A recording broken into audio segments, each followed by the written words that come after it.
அன்பிற்குரிய தஞ்சை தொகுதி மக்களுக்கு திராவிட முன்னேற்ற கழகத்தின் சார்பில் வருகின்ற சட்டமன்ற தேர்தலில் வேட்பாளராக நான் போட்டியிடுகின்றேன். நான் டாக்டர் அஞ்சுகம் பூபதி, ஒரு மகப்பேறு மருத்துவர். நான் ஒரு சாதாரண ஒரு குடிமகள்.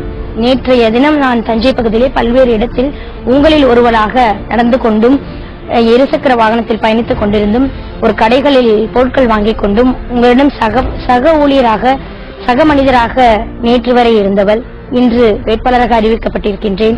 மீண்டும் தேர்தலுக்கு பிறகு உங்களிடத்திலே ஐக்கியமாகி உங்களுடைய பிரச்சனைகள் அனைத்தையும் என்னால் புரிந்து கொள்ள முடியும் என்ற நம்பிக்கையை உங்களிடத்திலே என்று நான் தெளிவுபடுத்துகின்றேன். ஆகவே இளைஞர்களாகிய நீங்கள் தான் இந்த மாற்றத்தை கொண்டு வர முடியும்.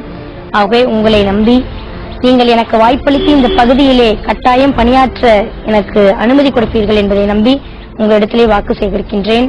நன்றி, வணக்கம். பெண்கள் தங்களையே வருத்தி மற்றவங்களுக்காகவே உழைச்சி மற்றவங்களுக்காகவே வாழறவங்க. நாங்கள் சொல்வதை செய்வோம், செய்வதைத்தான் சொல்வோம். நல்லாட்சி வளர ஆதரிப்பீர். உதயசூரியன்.